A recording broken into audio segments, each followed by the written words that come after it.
Hey guys, KP here, back from the round of 16 for B versus 194, the Great Unicom. All right, guys, help me out. I'm trying to figure this out. Do you guys prefer one and all as an introduction or the Hey Guys KP? I don't know which one I like. I love the outros. I'm never sure on the intro. Maybe we need to be more over the top. Maybe we just need to slam a door every time we start a cast to get everyone's attention, because you should be paying attention to this.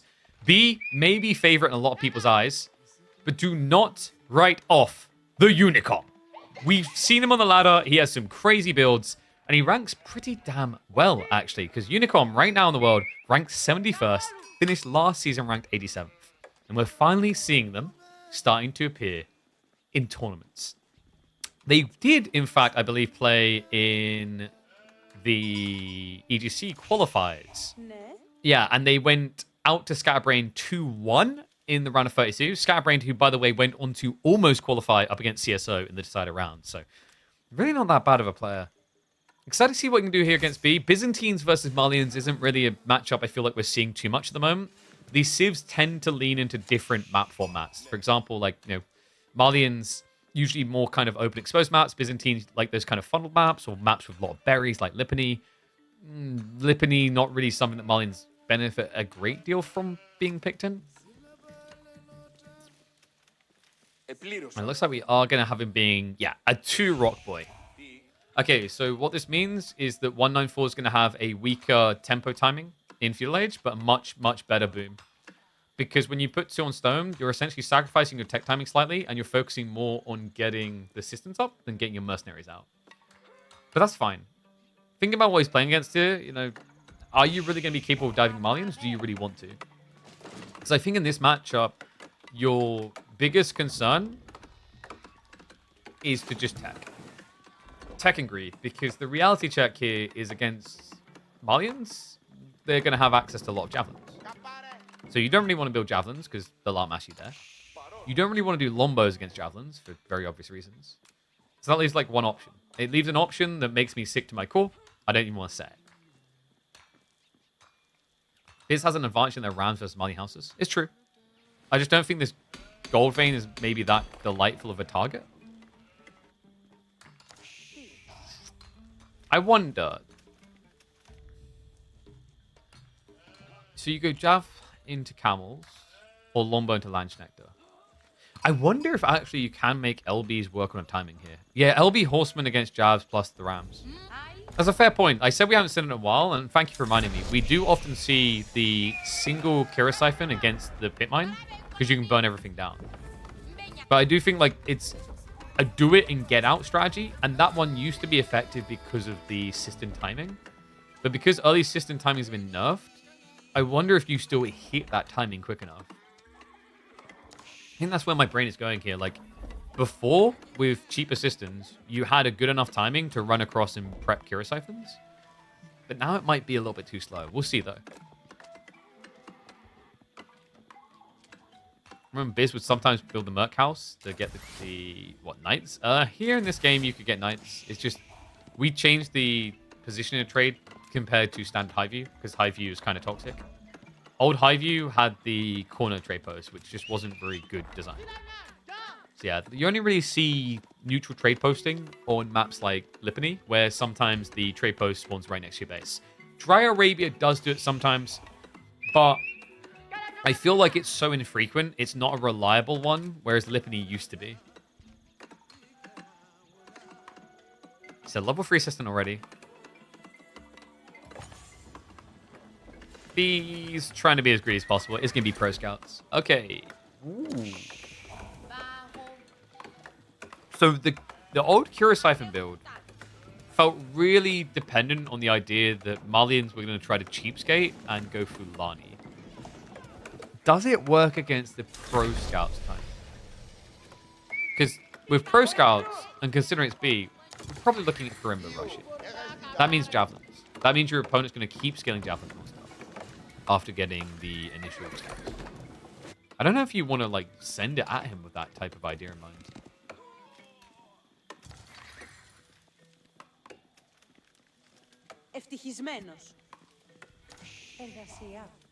Oh, did we pay out on predictions before? I think we forgot to.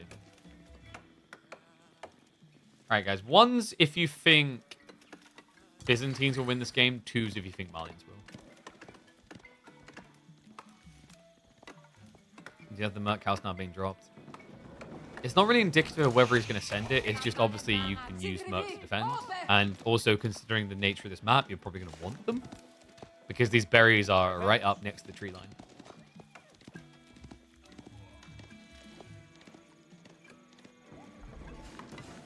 Interesting. So B. Yeah, it is going to be javelins from 194.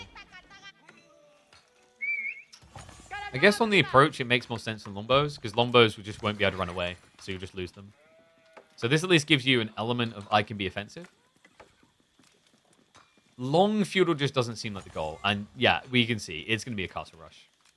I like this. I think 194 has the correct idea here. One awkward thing is you're now scaling javelins against javelins. Even when you get veterancy, though, like Farimba into Javelineers just makes you lose. So if he wants to be present on the map for, say, a relic rush, you're going to need something more here. And it looks like we are getting the racks.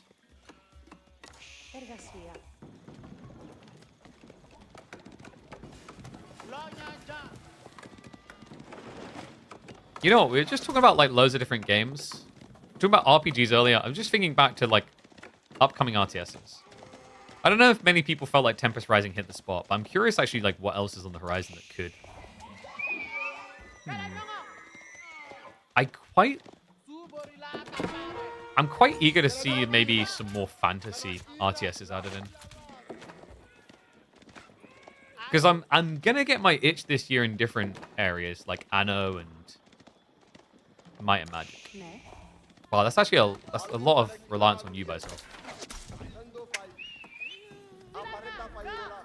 Are there any other RTSs I haven't noticed? I'm curious to see how Batlace is going to do, because Batlace obviously has that open beta, but outside of sponsored streams, I don't think there's been that much content able to be created around it. But that might just be because of the coming and going nature of betas. I think some games die because they're like way too beta-oriented. So by the time you actually get your hands on the product, there's nothing left. So like a clean, obvious example that comes to mind for me years ago was, I don't know if anyone played this on PlayStation 3, it was a game called Mag. Mag was actually a phenomenal game. So Mag, imagine this, in like 2010, 256 player FPS. That's what it was. Well balanced though. The whole idea is that you basically came at a base, attack and defend from 4 different angles. So you only got the 256 player experience kind of when you got to the final objective. So it had great scaling, great pacing. But that game had about like 7 different beta phases, maybe 8. So what ended up happening is like you could pre-order the game to get beta access. And well, by the time we were getting close to the pre-orders being fulfilled, the game being released, people were bored, so they cancelled the pre-orders. And it sold really badly. So I think like sometimes games spend way too much time in beta chasing that perfection. And it basically makes it impossible for them to actually go see of content, of player base, etc. Am I hyped for the new Anno? Hell yeah, dude. Roman time is actually one of my favorites. Romans and Greeks are like my favorite historical points over the years. Think about all the games I've enjoyed. I think I've enjoyed the most around those periods.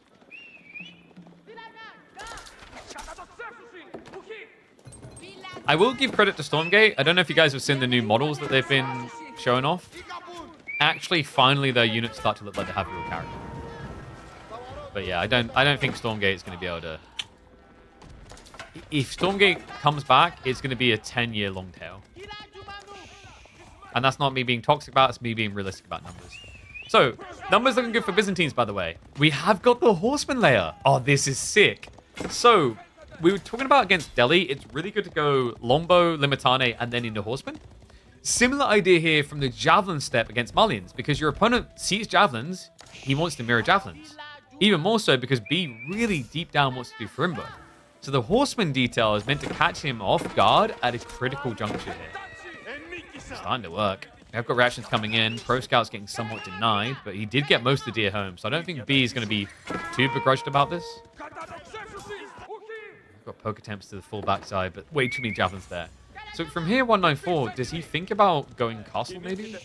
I don't know how much more value you can get by scaling now that your opponent knows what he's up against. Because Donzos will be the answer to everything you're doing. Valheim's still in beta?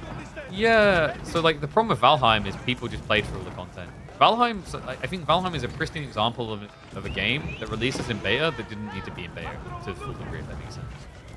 There's a lot of games that just enter early access because it's a great excuse for not being ready. But then the reality check down the line is there's no content left.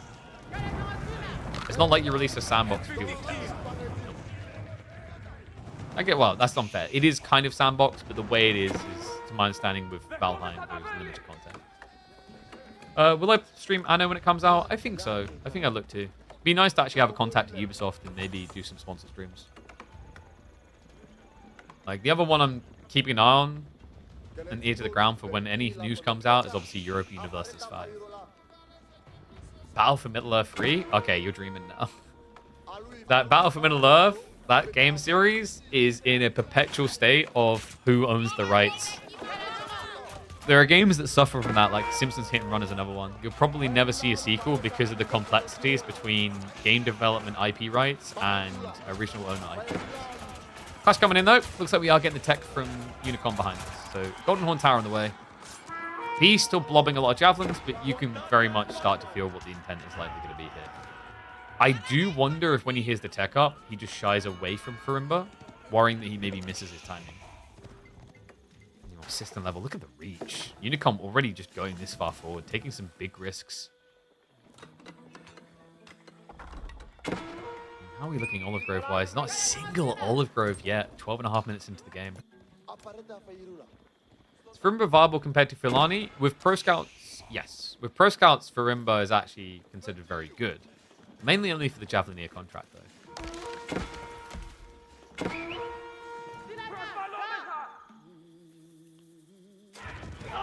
Ooh, ugly fight with the horseman there. Was Unicom not looking? He pretty much just, by the looks of it, ran headfirst into Donzo. So yeah, I think he was a little bit distracted. Maybe on the flank over here getting caught. Okay, this is looking pretty bad right now for Unicom. 23 military to 46 when you're attacking. He does have the age up, so straight away we're going to see him go for Anjin, which is the correct call. Javelins will be able to kite him out, but B might try and poke here and then just back off with the tech coming. I don't know if you have enough firepower to kill the game right now.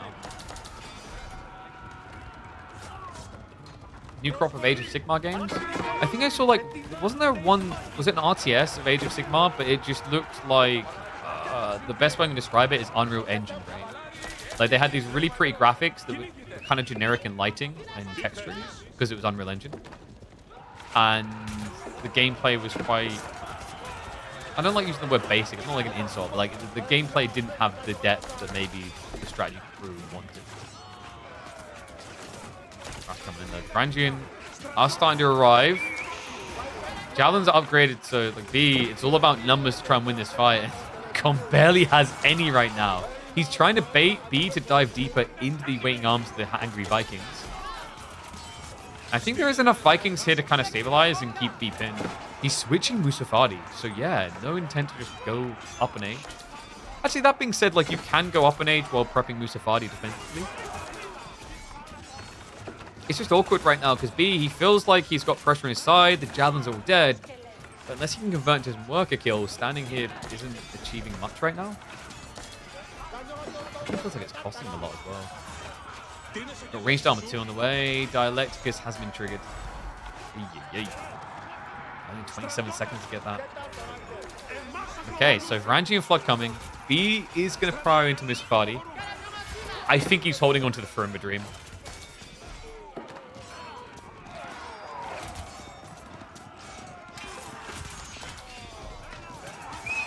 Good Age of Sigmar RTS would be awesome. Yeah. You know what? Like, okay, and I know some people are like, I don't trust EA with it. I would legit go for a Red Alert 4 attempt now. I think even if they captured only half the character of Red Alert 3, right? So not even like setting high expectation of Red Alert 2's character. If they caught half the character of Red Alert 3, it'd be bad. I did notice there's a lot of Warhammer mobile games. I might try and get sponsored by those. Try them out. I'm a bit of a Warhammer. Okay, so the Musafadi defense has started to mass. Javelins don't snipe these that well. Remember, the counter Musafadi is actually to go archers. You don't really want to do that here, though. Angry Viking mode. Wait, against Javelins? Oh my god. Unicom, Psycho mode just activated with that single press. He probably felt like he had numerical advantage, but that's a lie against Musafadi. He gets wiped. B maintains the Javelin lead. That Berserk button is not always your friend. Unicom now going 2TC behind this. Reminder, that takes away 4 armor, but gives you 6 damage. The problem is, like, attack speed, plus clump on your side. All of a sudden, you have only got 2 ranged armor against Javelins. It just didn't feel worth it. And yes, we have seen Tempest Rising. We talked about it earlier. Tempest Rising has some cool things about it. It tries to recapture the Command and Conquer experience. And from a mechanical standpoint, it does a good job. But from a characteristic standpoint, I think it does. No Kane. No, what's his name? Romanov. No Yuri. It didn't have that jungle. No Stalin. Oh my god, he berserks again. Oh, in fairness, the Javelins were kind of frontlining. This guy is a psychopath. I cannot believe this. After that last fight, he's like, yeah, went pretty good. Hits it again. I mean, in fairness, he's now scaling a villager lead. B has not got ranchers coming. He's running out of deer. So I get what Unicom is going for. It's just as dangerous for him, though, guys, because he doesn't actually have many farms. That is wild. The insanity on this man.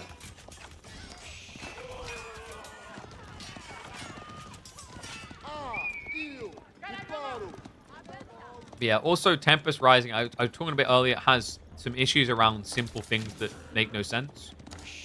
So, for example, in the UI menu, if you want to produce units out of a barracks or a factory, they all exist on separate tabs. You have to click through each of them to queue up units in multiple factories. Don't like that. You can use the control groups, but the way they've done control groups is questionable. You can't shift control to add to a control group, from what I can see. It's all just you have to set a control group. So, like, for example, I've done this and go, like, control 1. Oh, did they stop? Oh, that's interesting. Capture Age got updated. In Capture Age, you used to be able to do things like add control groups, but it doesn't work anymore.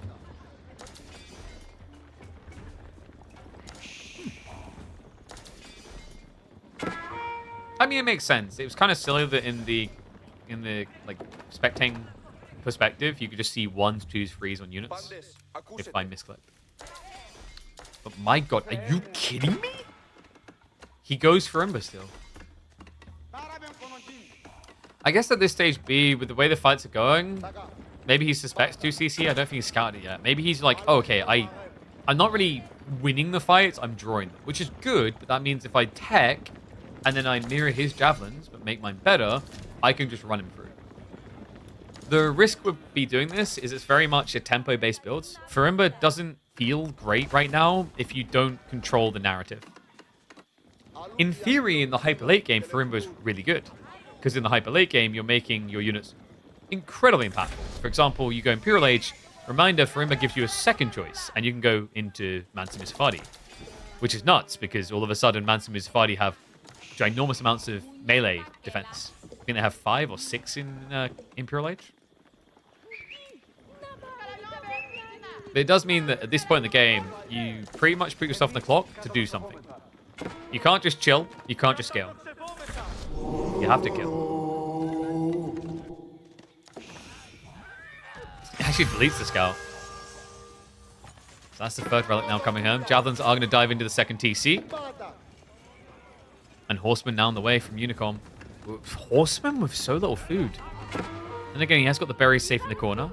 Boars aren't being gathered from, so it definitely feels like Unicom's playing quite a dangerous game.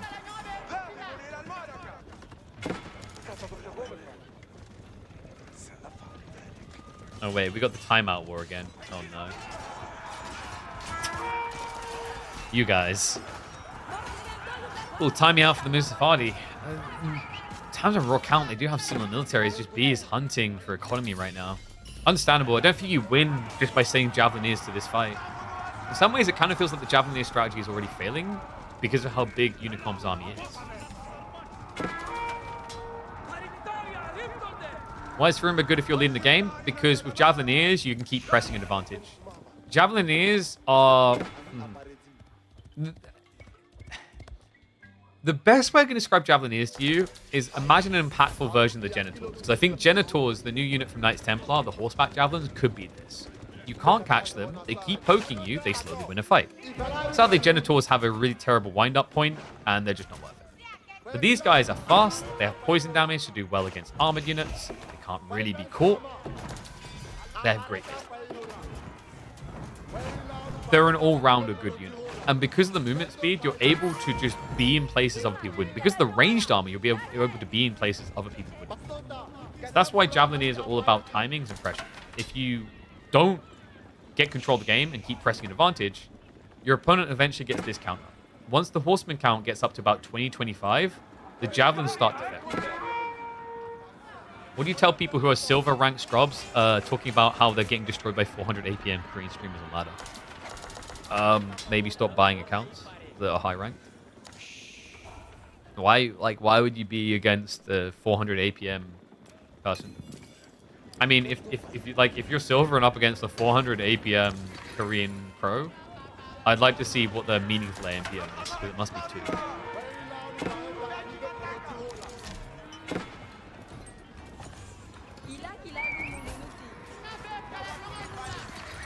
Back in his base. Oof.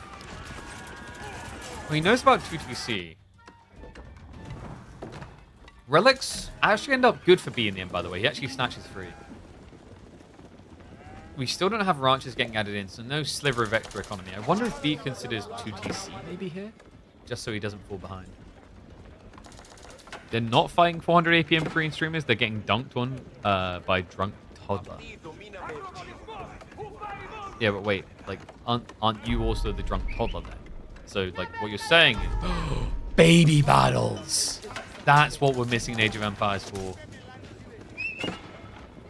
On LAN, you just like throw 2 little toddlers in the ring and have them fight each other. And they have to get up battered and bruised and play Age of Empires 4. Oh, it's going to be so fun to watch Dragoman and MSN fight on LAN.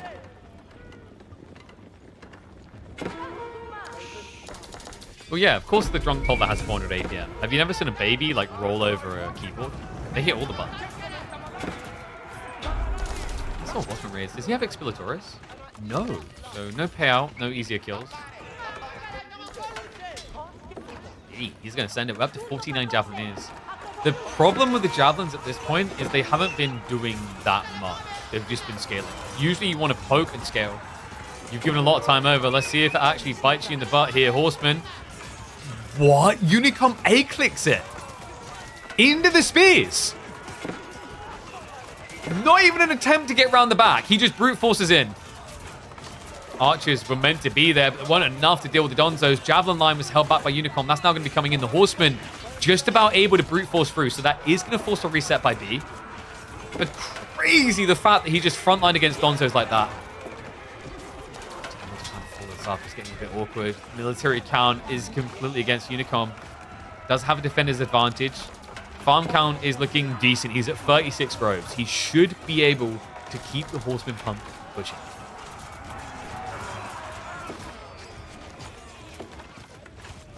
And Berserk again. So pick your poison. You either kill the Javelin or you kill the Angry Viking. Can't have both.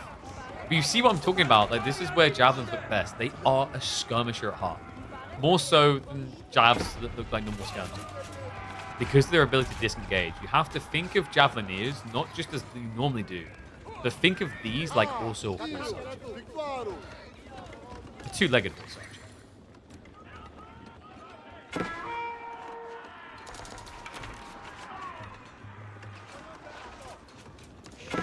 Military Academy now comes from B, so he knows he needs to reblob. You are essentially playing a Zerg comp here. Because the Javelineers, like, they need to be assisted by someone that can just brute force in. It feels usually quite tricky to end the game with just Javelineers. Like, quite often, to win the game for Malians, there needs to be a conversion point. Something new. Sofa, Mustafadi. Something that can actually blow up buildings and dive. Well, diving isn't their problem, but yes, actually being able to take out the things that keep your opponent alive. Oh, Donzos. Rallied the wrong way.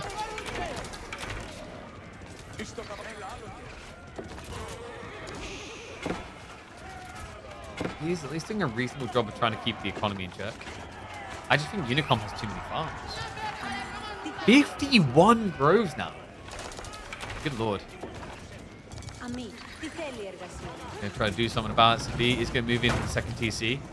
Torch is out on it. Behind this, B has got ranchers coming in now. He's too fast eating the cow currently. Why is he adding 1 or 2 mangonel? Doesn't seem to have the stone. I think he's so focused on horseman spam, he's not even thinking about standing defenses. And even if you did, like, here's the big issue, guys. He has 50 olive groves. How do you, like, how does 2 mango tiles protect all that? It doesn't. I think for Unicom, his mindset is actually he likes this. He kind of likes, sounds weird, he likes having his face pummeled in. He likes that his opponent just keeps attacking the front because he has an eco. And if he keeps attacking the front, it means the farms aren't harassed. So, like, B may look like he's winning these engagements or slightly edging ahead, but what he's not actually doing is stopping Unicom from coming again. And as long as there's a second TC, that's going to scale in favor of it.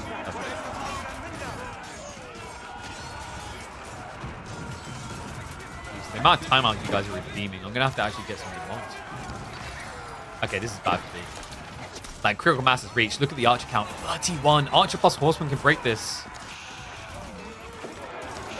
And a sofa switch now. Okay, good idea from B. Without Fulani income, that is going to feel a little bit weak. And again, what B could do is use those sofas to raid.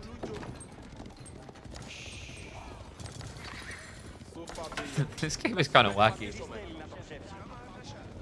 I don't think many people would have had Unicom written to be still alive in this type of game. Goodness gracious, is he playing this really well. Anyone else play Lord of Realms 2? No. I think I've seen Lord of Realms 3. I just never played those games. The one that always intrigued me, and I would 100% hop onto it if they made a sequel, was the fantasy one, where you had like an RPG hero. It was kind of like Warcraft before Warcraft. And it had loads of broken builds. Oh, time to break this gold though. He gets shivs out against Vet Horseman. Oh my, once again, no Exploratores though, so actually not the worst of ideas, I guess. Percentage-wise, a decent amount of HP to work with. Problem is the sofas are getting blocked by the villagers. What? They can't actually defend you if you don't get out of the way. Be attempting a citizen's arrest here. Just didn't realize that actually the guy was packing a shotgun. So Unicom able to chip away, build an even bigger village lead. B, the Javelineer mass just doesn't feel like it's crazy anymore, but this is all about sofas now. Good thing for Unicom, he's already switching to Limitane. Limitane with teardrop shields could actually just kind of roll over everything, no? Trade looks a little bit rough right now for Unicom. He has 3,500 food income a minute. I mean, this just looks like a raw eco game win now. Do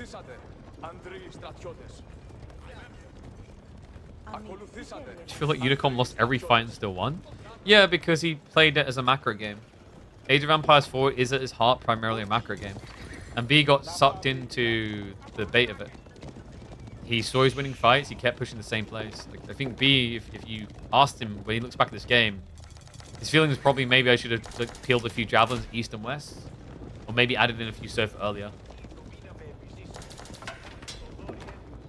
Because I don't know, I don't think B realizes just how wide this farm spread is. It is literally spanning half the map. A lot of openings, just none being exploited.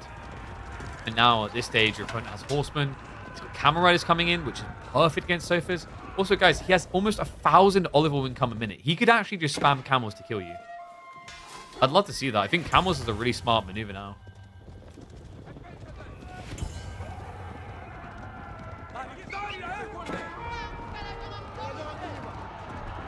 If you can get, say, 10 to 14 camels together, I just don't see a world in which sofas stand their ground. Only tricky thing is, I think he's trying to contest the javelin count directly. Yeah, because like, if you go camels, what's your answer to jabs? If you, well, you basically have to go camel or horseman, but then your opponent can just spam Gonzo, so it's a double counter. It wouldn't be a B game past 30 minutes if we didn't start to see some springs. Makes sense against the Matane, not so much against everything else. Crossbows now from Unicorn. Usually an ideal answer to Sofa, but I think that's where the Javelineers are pretty incredible in this combo. The other problem for B is he actually has to keep fighting like this, guys. If he ever stops, Unicorn will just go Imperial, and he'll rush Tex in less than 30 seconds. You can't compete with that. Okay, easily overwhelmed. Scribbles are going to push it back. Unicom has got a second wave of horsemen coming in swift. The Sofa line looks a bit thin. And, okay, there they are. I wonder where they went. Horsemen, they peeled off to go hunting. I'm find a target, but weirdly enough, B actually freaks out about it. He pulls the army back. I understand where he's coming from, though. Did you see what Unicom's doing? He was bringing them across map. So if you kept diving there, it turns into an overextension where the horsemen hit the siege and then the javelin. It's actually the correct call made by B. Just trying to hold on the gold. Oh, does end up losing some of the siege. Unicom! Okay, I don't think B was expecting that second flurry of horsemen to hit so fast. Free entry now, fine. Still looking for the spring kills. No? Yeah, Unicom may be trusting line formation a bit too much here. We'll start sniping those springles down, though. Ah, this is starting to just kind of edge from 194.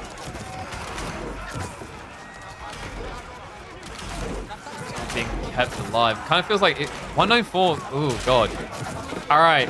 Retract my statement. Yeah, the javelins were starting to attack springles that were being repaired. I think that's where it started to go a little bit awry. What is this game? It is kind of wild the way they are competing on equal footing this long. Normally you feel like someone overwhelms the other by now with this type of strategy. Like either the all-in wins out or the macro wins out. Lord of Realms 2 had some of the best turn-based strategy of the mid-90s. Really? I don't know. I never tried it, so like I said, I can't comment. I think the best turn-based strategy of the 90s to this day is always Might Magic. 1999, baby. The year the greatest turn-based strategy game ever was created.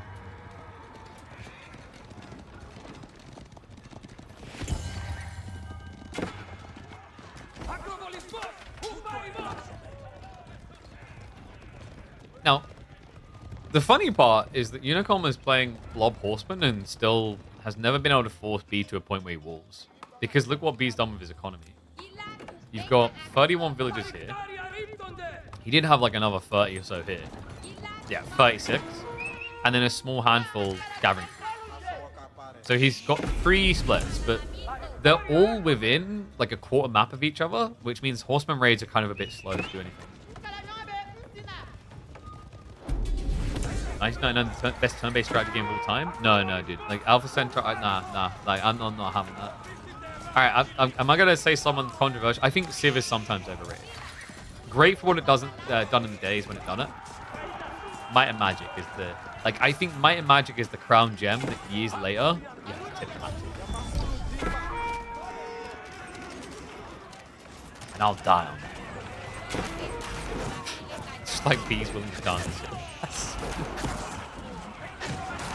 Aerocypher is now for Unicorn, but guys, he's getting ready for Imperial. This is the convergence point. This is it. Mangoes. Oh, yo. Double mango. He could wipe the siege. Villagers being pulled for the repair. It's not going to be quick enough, though. In return, villagers pulled out to deal with the mangoes. You can't really afford economy losses here as B, though. Better get rid of the mangoes. Already lost most of the springle mass. And foreign engineering company coming behind this. With camels, that's going to be +2 armor. Hard to match up to. Basically turning everything into kind of a mini sofa effect. He needs to push now. Possibly the only gap he's going to find. He's down to under 1,000 food income. Meanwhile, Unicom over tripling that number.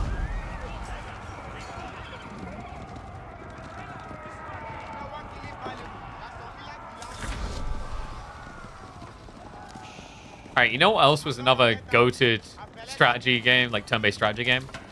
Some mentioned Advanced Wars. Nah, Shining Force, baby. I know it was a rip-off of, of Fire Emblem? But it's Shining Force for me. Oh.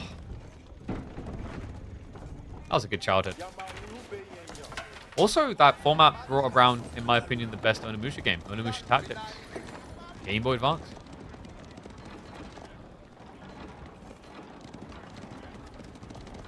I still need to play through Onimusha Tactics again. I have so much love for that game. So much fun as a kid. It's combat for those that wonder is like Disgaea. You play those types of games. No disguising the state of this game.